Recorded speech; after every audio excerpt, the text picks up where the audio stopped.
What's up, guys? Cerberus here, coming to you live with episode number 6 of Tasty Talk. Alongside me, as always, is going to be my trusty co-host, Sabretooth Chimp. How you doing tonight, Chimp? Doing good, man. What's going on? Not much, man. Not much. Just getting this Hearthstone thing going. And our special guest this week, Mr. Tripper. Mr. Tripper, how you doing today? Woo! Doing well, doing well. Doing well. He's excited. We're excited. First off, man, let's go ahead and pay some bills. What do you think? Going ahead and Sure. thanking all of our new patrons. Um, Brandy Hembry, just so you know, she is a patron. She is the first lady. She will not be entered, although, into the $40 giveaway that we are having for the new subscribers. So, new patrons, that is. So, that's one way that you can earn some Blizzard cash. Um, be it become a patron, whether it be for one, $3, $5, whatever you want to do. That's completely up to you. If you become a patron, then you're entered into the $40 drawing.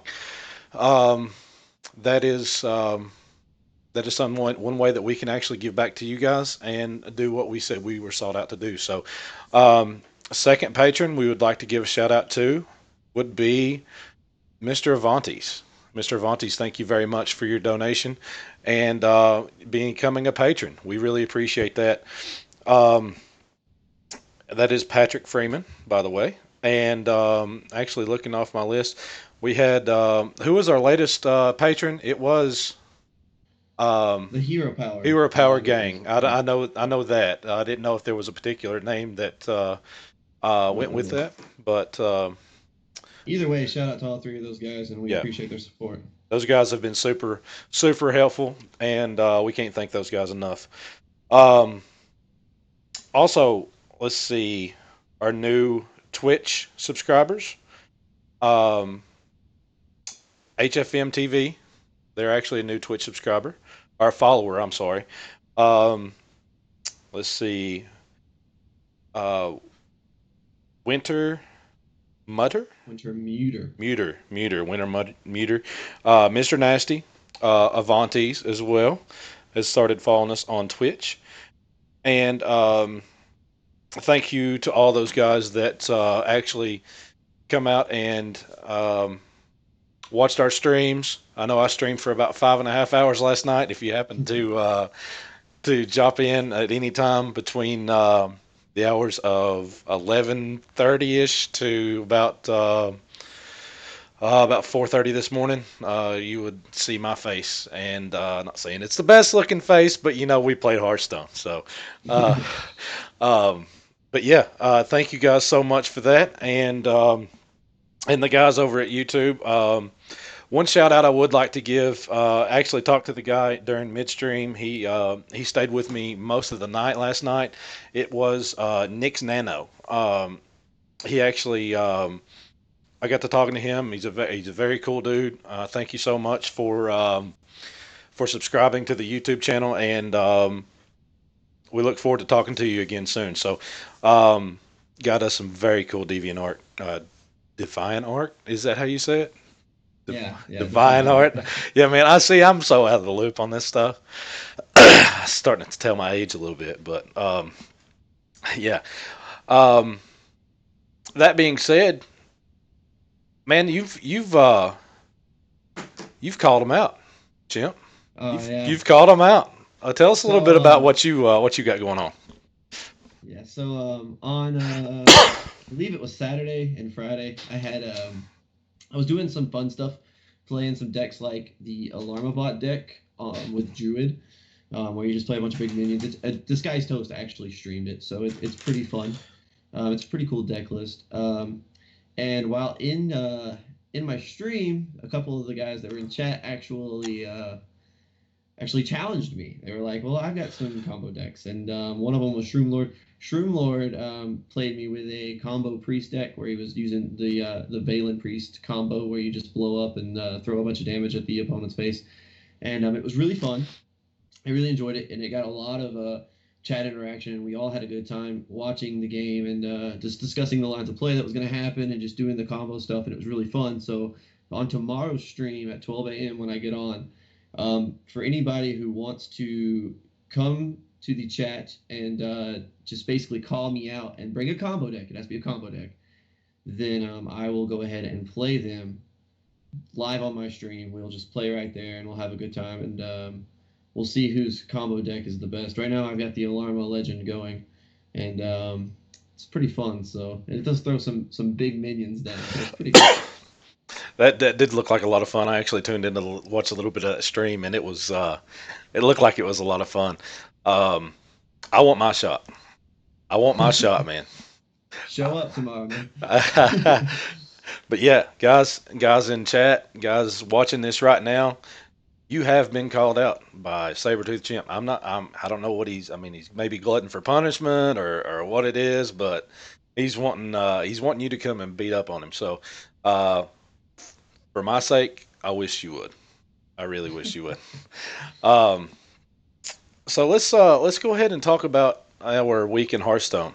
Um, this is typically a segment that we do to kind of talk about where we're at, what we've done this week, and how we fared on the ladder or various other areas such as arena. I know Mr. Tripper. He's an arena expert. Yeah. I use that word lightly, but he is our arena person. So we'll go ahead and start with you, Mr. Tripper. Well, you haven't talked a whole lot tonight, so which I mean, neither one of nobody's really talked a whole lot yet, but um, it's all going to change. So Mr. Tripper, um, how'd you fare this week? Okay, so this week has been pretty basic. I've only really played on ladder, a little bit with some mid-range shaman, and then otherwise just to complete quests. And arena's been pretty basic for me, averaging around 5 wins, and my best run has been a 10-3. So that's about it for this week. Cool, cool, Chimp. I've been having some fun. Like I said, I was playing a lot of combo decks and doing some just fun decks and kind of meme decks. I've been playing them in ranked play, and they're not the best there. But when I do play, like to actually try to grind a ladder, I've been playing Dragon Warrior, and it's pretty consistent. It's been pretty good. I've had some streams with it too. Cool. What rank are you now? Did you slide up, slide Uh, back? I stayed at 8. I've stayed at 8 all week. I've just been right there. Cool. My week personally, I've had a I've had a very successful week. Oh well, I'll say it. I've had a very successful night. I had a successful night last night. So I went from I think I started at 11 last night. Maybe not on stream, but I started at 11 yesterday. And whenever I ended the stream last night, I was at 8. So I got all the way up to rank 8, and I feel like I've been very successful. I've of course, um, me being a new player at rank 8, I'm probably playing shaman. So I am playing a mid-range shaman list that I have tweaked around and got to my liking. Um, so I've been pretty successful this week. I'm not really one to toot my own horn much, but I'm pretty proud of that. So um, I know you guys are probably out there legends and stuff like that, but this guy bragging about 8. What's he talking about? No, I'm pretty excited. Um, so Hey, yeah, take the wins when you get them. Man. Take the wins when you get them. You yeah, don't have to compare yourself to anybody. no, and I'm not. I don't. I mean, if I were going to compare myself to anybody, if I was to compare myself to one person, it would probably be Gibbler. Maybe I'm that good. No, I wish I was that good. That dude is amazing. But so going on into our meat of our tasty talk tonight, we're going to be talking about some cards, and I'm pretty excited to be talking about these cards. Most of which, or half of which, we're going to be showing you here on stream. The other half, I apologize, um, due to technical difficulties of unable to get the entire set on there. But we did get all the Jade cards that we want to talk about on the stream tonight. So, um, that being said, we'll go ahead and jump into the Jade cards that we're going to be talking about. And on your screen here, we've got all of the Jade cards here that, well, I'm not sure that they're all of the Jade cards, but there's some of the Jade cards here that's going to be released in this next expansion, the Gadget Zan expansion. So we'll go ahead and start out with Chimp. How do you let's go ahead and give us a little bit of your thoughts on these cards? Well, when you look through them, they're all pretty stacked. Like, here's my opinion. Like, I think they're good, but here's the thing. Like, I think you're trading early game efficiency for late game superiority, where like most of the cards you're actually overpaying for what the value is at the beginning of the game. Like, for example, like besides like Jade Idol, that's really not a good example, but like when you discuss like Jade Blossom, it's basically you're paying for a 1/1 and a rampant growth, or yeah, wild growth. Excuse me, magic coming through there. But you're playing for a wild growth and you're getting a 1/1 out of it. And some would say that for 3 mana, it would be better to just play wild growth and like a living roots. Um, and granted, that's right, but that's still 2 cards, and I think that it's better to kind of just get the 1 card value because at the same time it's still 3 mana. But at the same time, the setup is better for a card like this because during the middle of the game, you have opportunities to get huge swings and huge tempo value out of cards like that because once you've played this card and you go into a card like Jade Behemoth, if you summon a 3/6 taunt for 6 mana and you also summon a Jade Golem and it's a 4/4 or a 5/5, you get to a position where like you have the board, you have the tempo, and you're guaranteed 2-for-1s in those positions. Like it's these cards are all really good in my opinion, and the one that I think is probably the best, and I think a lot of people will agree with me, Aya Blackpaw is just a good card. Like it's a 6 mana 5/3 with huge upswing on both Battlecry and Death Rattle, and Jade Idol is probably the best out of all of them, just simply because this card doesn't even have to really be in a Jade Golem deck to be good, in my opinion.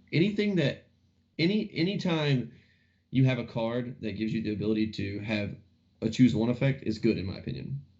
It's a 1 mana cost card, and not only does it summon a minion that can potentially be a huge minion for 1 mana, but it also has the potential to shuffle 3 more copies of this into your deck. So really, you only have to run one.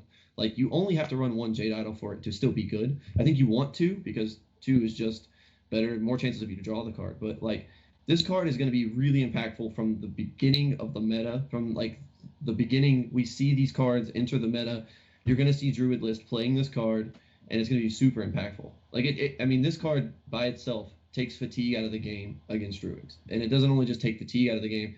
It makes it where if you go to fatigue, you're absolutely losing the game. So, but overall, I think all these cards together are super impactful and super powerful, and I think they're definitely going to change the meta and the way we play, like especially Druid. We're going to play Druid a lot differently now, I think. So. Okay. Very good thoughts. Very good thoughts there. Mr. Trooper? All right, so I basically agree with everything you just said. I think the most powerful card by far is Aya, mostly because you can kind of just jam it in whatever deck. Like, obviously you're going to play other Jade Idol cards with it, because all the other Jade Idol cards are actually strong enough, more or less, assuming you play one other Jade Golem card, you're going to... The Jade cards are just... They do what they need to do. And he was right about the Jade Blossom. The people that are saying, hey, just for 3 mana, it'd be better to play Living Roots and Wild Growth. But actually, why not play the Wild Growths and Jade Blossoms in your deck? And have Jade Behemoth, and have Aya Blackpaw, and have, Jade Idol, and all of a sudden, you get to the late game, and you're making 8/8 Jade Golems. And there's no way your opponent's beating that. You just need to run the same cast of early game removal that Druid plays, and then you get to that mid game where now you're making 3/3 and 4/4 Jade Golems, and then you get to the late game where you make it 6/6 to 8/8 Jade Golems, and it's gonna snowball, and there's not gonna be much of a chance. the me and Chimp were talking earlier, and he was basically saying something that I agree with, where it was with the shaman. I think you're not going to see Jade Golem shaman until 3 months from now, when Totem Golem and Trog rotate out, because I think that there's too much synergy in the current mid-range deck. I don't know where you cut cards at the moment, so we probably won't see that for 3 months. Maybe we do. But I currently, I definitely agree with him in that. And then, while Rogue seems like it's in the worst place out of all the classes, I think the one save here is the fact that they also have access to a Jade Golem deck that they might be able to find a way to make something work. And all of a sudden, out of nowhere, there's an Inzoth Jade Golem deck where they're counting on their Jade Swarmer to get. They just got to count on losing both their Jade Swarmers, and then because it has stealth, it can't get hexed or anything. And then Shaman's gonna have to play Devolve and make them sad. or Maelstrom Portal the board away. Or Maelstrom, but Maelstrom Portal, they get the Death Rattle still. Right, but at the yeah, that's the only bad part about it, is like it comes after you play it. It's not a battle. Right, yeah. So there's definitely that. So I think that I'm actually really excited about trying to make the Jade Golem Druid. I think everybody's going to be doing that. So that'll be a mirror that I just get used to and have to understand the ins and outs. Is the Jade Golem Druid mirror. It'll be prevalent. I mean, and you know, those games will be able to just go forever, right? Because everybody's going to be running Jade Isles, so you'll get games that can go into turn 80. Where you just like, I got an 8, 8, 9, 9, 10, 10, 11, 11. You've got an 8, 8, 9, 9, 10, 10, 11, 11. Everybody's just kind of sitting there. Here's my 1 mana 15, 15. Trades with your 1 mana 14, 14. You trade it with your 1 mana 16, 16. The first person to play more than one Jade Idol in a turn, like the person who has like that one nourish left in their deck that they just draw and rip all Jade Idols and play them all at once, and they're like, now I win. I play 2, I make 2 minions and I shuffle 3 copies back into my deck. Go. And then they're like, oh, I can't win this game now. But what I'm looking at is the and like you were talking about, it's going to be a little bit before you see the Jade Shaman list actually become part of the meta. I think that you're going to be seeing a lot of Jade Druid, like you were talking. Jade Idol is OP. I mean, it's way OP. The card started as a common, and they had to make it a rare because it would be too good in Arena. You took my line, man. You took my line, and I was really upset about that. The card actually, it did start out as a common, and actually found out today that it was converted over to a rare. Rightfully so, because that would have been way too many. It would have been way too easy to get, way too, it was, I don't know. It shouldn't be a common. This is not a common card, especially with the cards that you have to go along with it.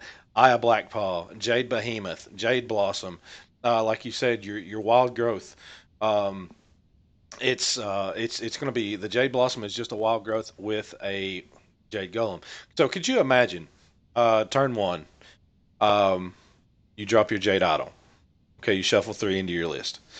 Okay, maybe around turn 5, you play 1 Jade Idol. Turn 2 or turn 6 rather, Jade Behemoth. Or I mean, just any combination. Turn 2, Jade Shuriken. Deal 2 damage, summon a Jade Golem. So at that point, your Jade Golem's a 1/1. Right. Jade Shuriken is a rogue card. Oh, yep. That's my fault. My fault. Well, just scratch that. Just scratch it all. No, but yeah, I mean, it's going to get stupid. I mean, it's going to get really stupid really quick. And like you said, there's going to be those matches where you're going to see, they're going to go to, they're not going to go to fatigue because there's no way for this to go to fatigue. Yeah, exactly. And Druid here now, as long as they have at least one Jade Idol access to 1, they can always just put 3 more in their deck. Right. This makes Exactly. Warrior like it oppresses Warrior to the point where like we already know Tempo Warrior isn't going to get played a lot. Like Right. Control Warrior cannot win No. against Druid anymore. Yeah, Absolutely they not. just can't. Completely. Like if they're playing, if Jade Idols are good, if the Jade Druid list is good, Control Warrior will not be able. Like it'll be such a huge advantage, like because you just can't. Like they depend on going to fatigue a lot. Right. So they do, especially against Druid. yeah.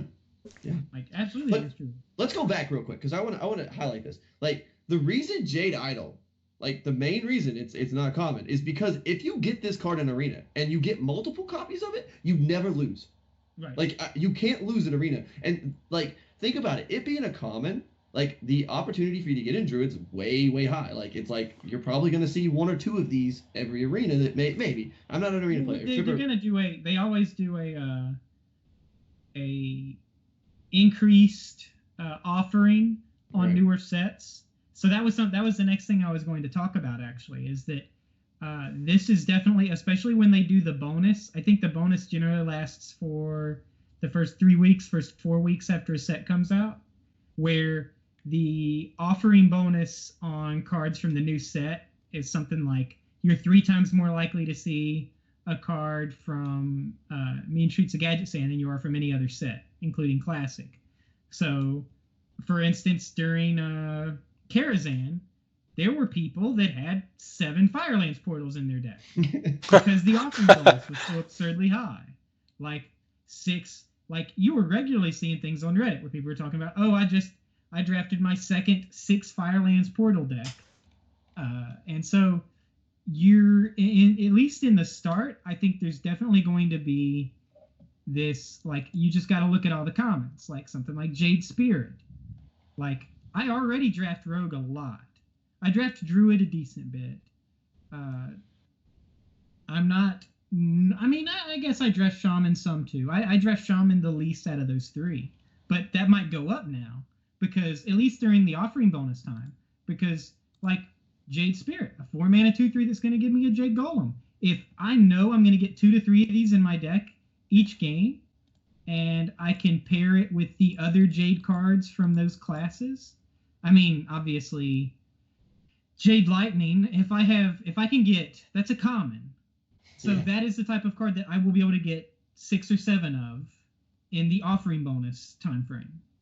Think about that for a second. Yeah. Regularly, you'll probably be able to cast 3 to 4 of these a game. Deal 4 damage, make a 1/1. Then deal 4 damage, make a 2/2. Then deal 4 damage, make a 3/3. And if you're playing other cards, such as the Jade Spirit, or maybe you got a Jade Claws because you're a super lucky champion, or maybe you got an Aya because of the offering bonus being ridiculously high on that right now. Like, I might be playing Shaman more now that I think about it, because, like, Jade Claws, high likelihood that one of my rares will be a Jade Claws, and Jade Lightning being a common, and then Jade Spirit being a common. Wow. Jade- That's actually kind of, like, just thinking about it, it's like Like the Lightning becomes a mini Firelands portal. right. Like, and if he- Shuriken's a common too, and I Yeah. already draft Rogue a lot. Like Right. the vast majority of the time that I'm offered Rogue, unless I'm offered Mage or I'm in the mood to play something that I've got a quest on, I play Rogue. And Jade Shuriken is 2 damage combo. Summon a Jade Golem. Like, you're already huge on tempo. Like, just think about how, and that's just 2 damage. So I can go face. I can really force the advantage there and just be like, what you got? Because I think I got the game on the board, and I've got at least another Jade Shuriken or 2 in my deck. Let's go. Right. So Yeah. I mean, I think that this is definitely going to affect Arena, especially during the offering bonus time. And I'm kind of interested to see, because for each set they announce what the offering bonus percentage is going to be. I would say it's probably like what was it last time? Like 200%? Like It was 300% for Karazhan. okay. Do you guys think that I'm going to ask you, Chimp. Do you think Jade Claws replaces Totem Golem in the after the rotation? Honestly, I don't think anything can replace that card. Like there's there's no 2-drop that can beat a Totem Golem. Like you can unless you print a 4/5 for 2 mana Overload 2, like it's just not like it doesn't matter. Like I mean, the only thing that like bothers me is like people keep saying that like they think mid range will go away because they won't have an early game. J Claws doesn't really fill that spot, but like their turns aren't based on like just having a totem golem. Like there's a lot of games where you won't have a totem golem or a totem trial and you still win those games because your cards exactly are just super powerful. Or you play like Feral Spirits, or like you have enough board clear in your hand that you end up just being able to play your 4 mana after hitting the button so many times, playing a 4 mana 5/5 with taunt, and that's fine.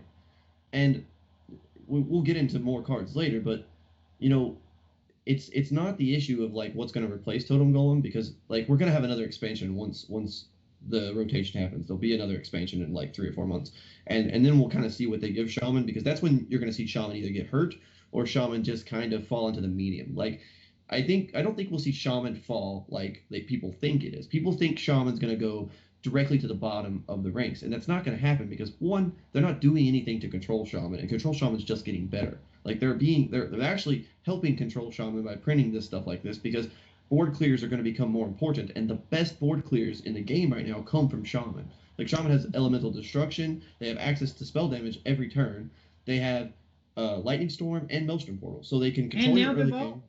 And now Deval. And like they can control your early game with like Spirit Claw's Maelstrom Portal. They can mid game with Lightning Storm, and your late game just gets destroyed by an elemental destruction. And if they're playing Halazil, they've gained so much life that you can't kill them. Like you're not hurting Shaman, you're just making Shaman play differently. So I don't know if Shaman will like have to replace Totem Golem. I just think Shaman might change unless they do replace Totem Golem. I don't think Jade Claws can replace it. I do think Jade Claws is a really good card, and it gives you a lot of tempo if Jade Golems become a thing in Shaman. If they don't, then that card's just not going to see play. Like if Jade Lightning is a really good card, and we find out that paying 4 mana for 4 damage, like you do with Shadow Bolt in Warlock, is good, like this is just better because you get a minion out of it. But like if it's good, if that turns out to be good, and all these cards turn out to be good, then I think you'll see probably too good. Right. So as long as the Jade cards are good, you're gonna see a lot of them. If the Jade cards end up being kind of slow and bad, and they just get beat by AoEs, then Shaman will probably push them out because they're the best at removing a board, or Priest because they're gonna be good at removing a board now too. Yep. Okay, good thoughts. What about? Do you think that you mentioned the next set? I don't know. It's a little bit far out. I know that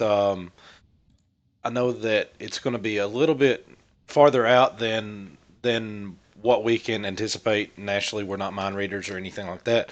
But do you think Rogue gets any more help? You said you said earlier that Rogue is going to be the one that's most hurt by this particular expansion, or the one that got the least amount of love. Do you think they set Rogue up a little bit better this next expansion, Mr. Tripper? I'm not sure. Like, that's I think they do a pretty good job at paying attention to what's going on and trying to adjust things.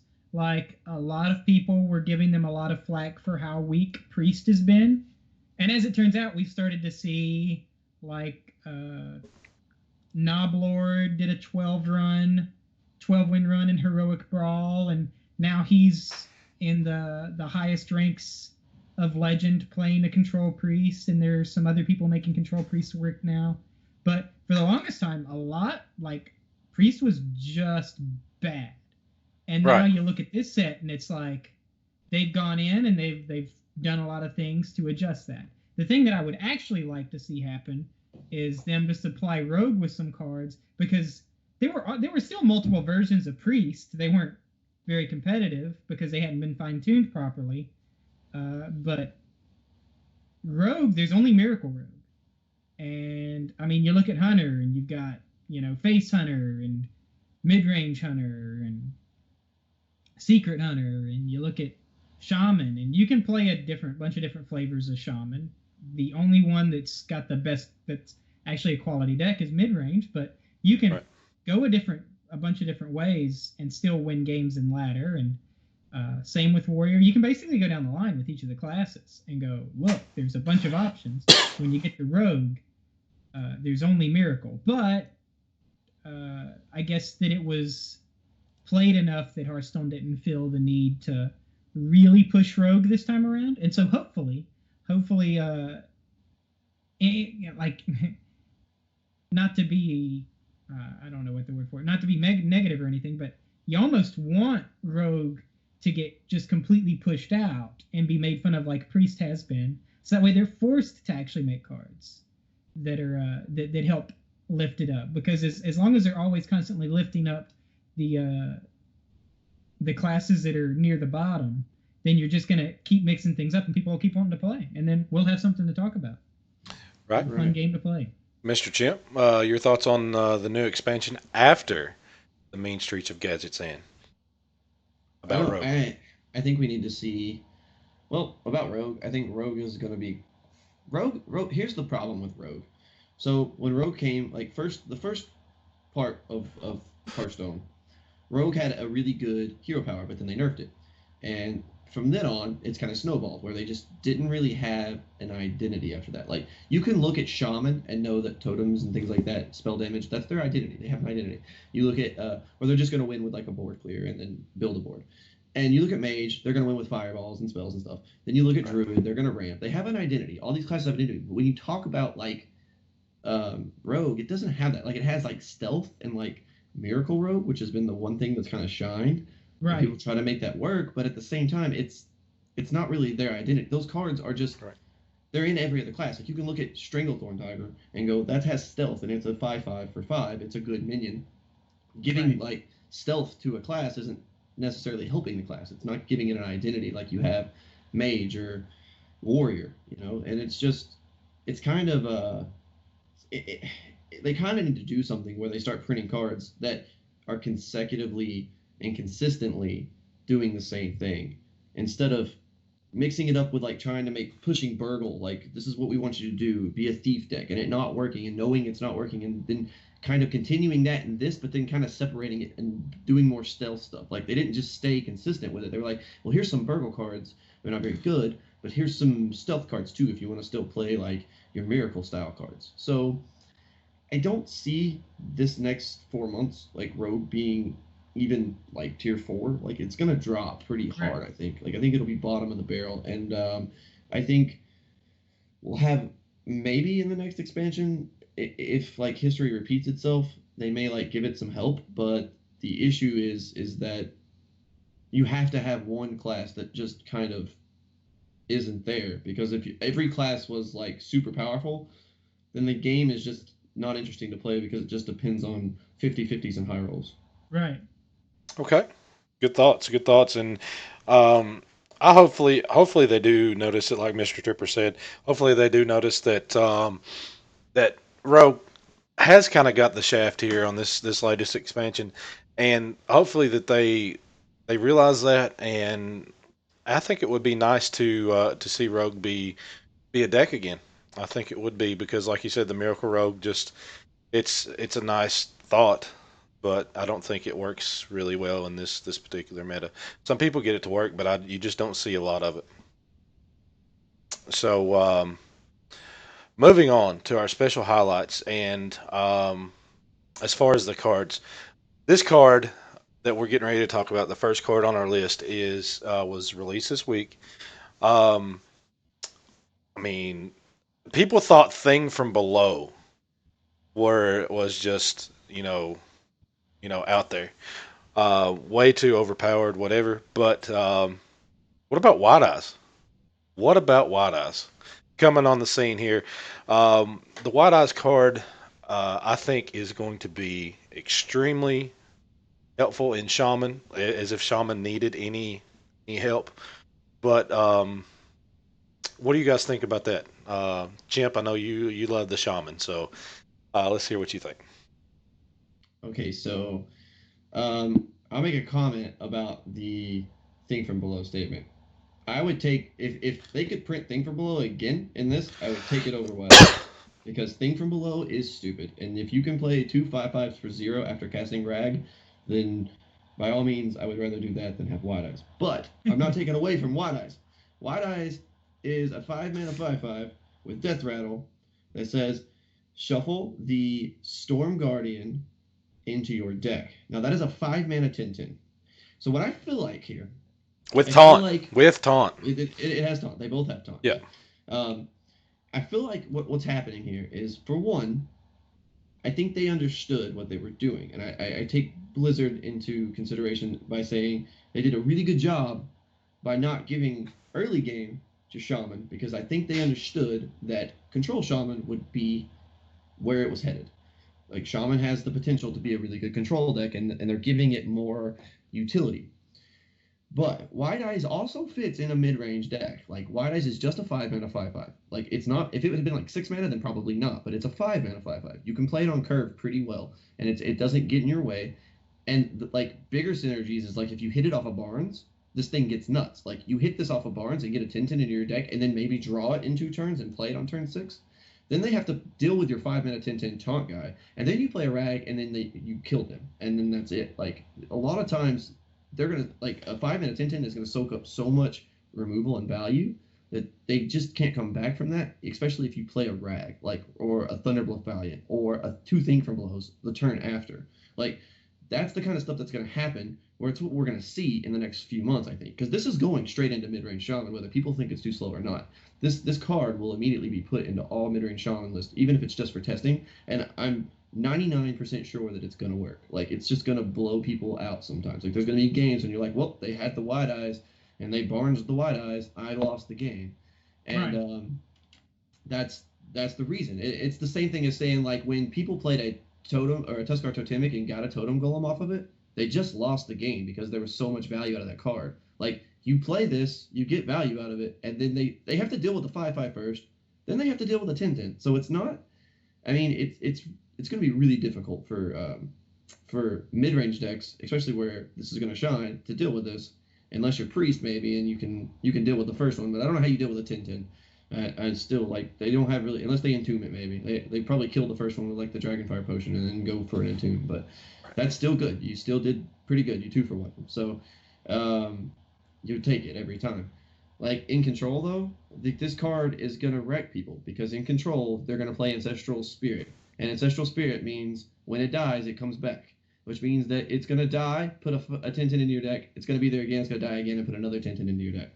Or you're going to be able to Ancestral Spirit and then Faceless Manipulator it. And like, the combos with Elemental, Earth Elemental, excuse me, and Faceless Manipulator as you play an Ancestral Spirit are already nutty enough. Like, this guy fits right into that. Like, it's just perfect. It's almost exactly what you want, like, for the Control list, because you just play big taunts, make sure they can't kill you, heal a bunch of life, and then kill them with your big taunts after they can't kill them.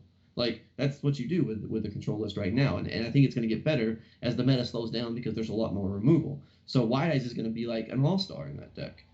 Like, Wide Eyes is going to fit in most Shaman decks, and he's going to be subpar in aggro, fair in mid-range, and like an all-star in Control. So you're gonna see him tried in every deck, and you're gonna see this guy get a lot of value, and he's gonna be an MVP in probably most decks. So Right. I can see myself losing to him a lot. And we're doing a little bit of editing on the fly here. I'm going to get a image of Wide Eyes here on the screen for you here. Wide Eyes is definitely going to be, I think, one of the most sought after cards in the new format. Mr. Tripper, what's your thoughts on Wide Eyes? I think he basically covered all the bases. I think that I mean, he really did cover all the bases, as far as, okay, if there's an aggro, you still play it in that. Mid-range, it's an auto-include. Control, it's an auto-include. And there will be games where, like he said, they'll just be like, well, he had turn 5 Wide Eyes, I killed it, and then he drew the 10/10. Like, how many times, I know it's been a few where I'll be playing against Control Warrior, think I've got him on the ropes. It's like, there's no way they're getting me to fatigue. They'll Elise, draw the map, into the monkey immediately, and all of a sudden I'm just getting, like, raffle stomped by these huge legendaries on curve, and it's just like, how did you just draw it? Like you shuffled the map in when you had 23 cards left in your deck, and yet there it was, right on the bat, right on the nose. Right. Punched me right in the face. But so it's there's just going to be those times, and it's just and yet it feels in some ways better than Elise, because the 5-mana 5/5 taunt is already doing basically everything you want it to be doing to begin with, and then you get a bonus on top. So I really like it. As far as arena goes, I'd probably rate it like a 7 or an 8. There's a few legendaries I pick over it if I'm shaman. Okay. Alakir in arena. Yeah, I definitely still pick Alakir over it. Yeah. Because of the tempo. But okay. Like the crazy thing is we didn't even mention N'Zoth, and you know that there's going to be a N'Zoth shaman. Oh yeah, I mean of course. Yeah, now there can be, right? There's never, like no one's even bothered to do N'Zoth, but now you're at least going to see people trying to do N'Zoth shaman. And that's going to be a lot of fun. It's going to be exploring into new frontiers, baby. Like the N'Zoth core is still pretty good. You play Karen, you play a Sylvanas. Like those cards are good, and right. Like putting them with the best removals in the game now with Wide Eyes just seems like it's going to be like, what's stopping you from doing that? Yeah, exactly. No, I completely agree. But yeah, so arena definitely way up there, way above average, and I agree with Chimp 100% on basically everything he said. So okay.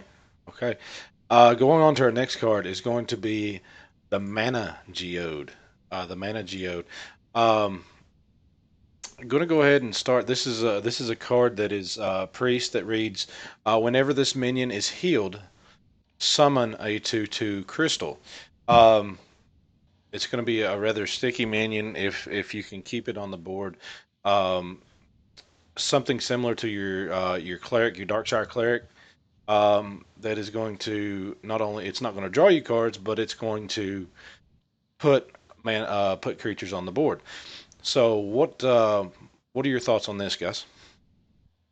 So my basic opinion of it is, as far as constructed goes, I don't think it's a great card in constructed, but at the same time, I think it's going to end up fitting into a lot of the constructed priest decks just because they don't have solid 2-drops to begin with, which is it kind of feels like I'm saying two contradictory things where I don't think the card is.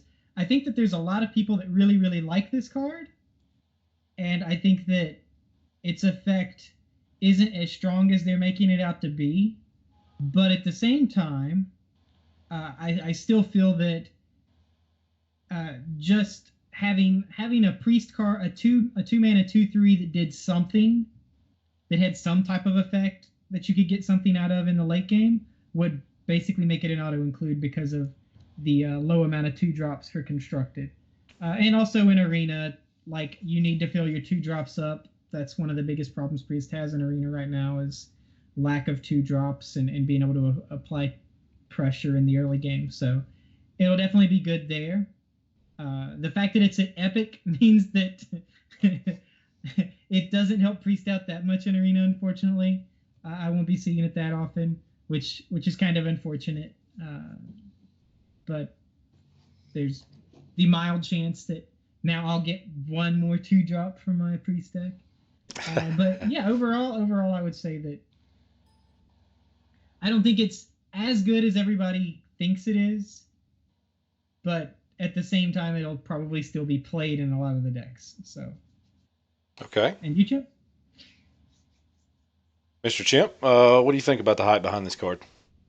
Okay, what I see is a 2-mana 2/3 that dies to pretty much anything in this meta. Yeah, like anything in this meta. It doesn't trade well.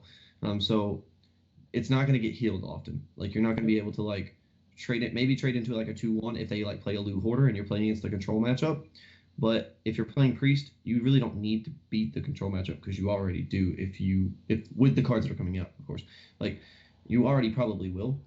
So the only deck that I think that this fits in is like a Tempo Priest, and you're not going to see that. Like you're not going to see a Tempo Priest because you'll see like 4 or 5 like good priest cards in it, and then like the rest will just be neutrals. And there's no sense in like having to force yourself to play tempo priest because there are better tempo decks out there. So you're going to be playing control priest just because the removal's better and the minions are stronger at the higher end, and you just want your lower end to probably be removal because you're dealing with the early game. So this card probably doesn't really fit anywhere, and if it does, it'll probably be annoying if they find a way to like ping it maybe or just deal damage with it on their own so they don't have to trade and just build a board of 2/2s.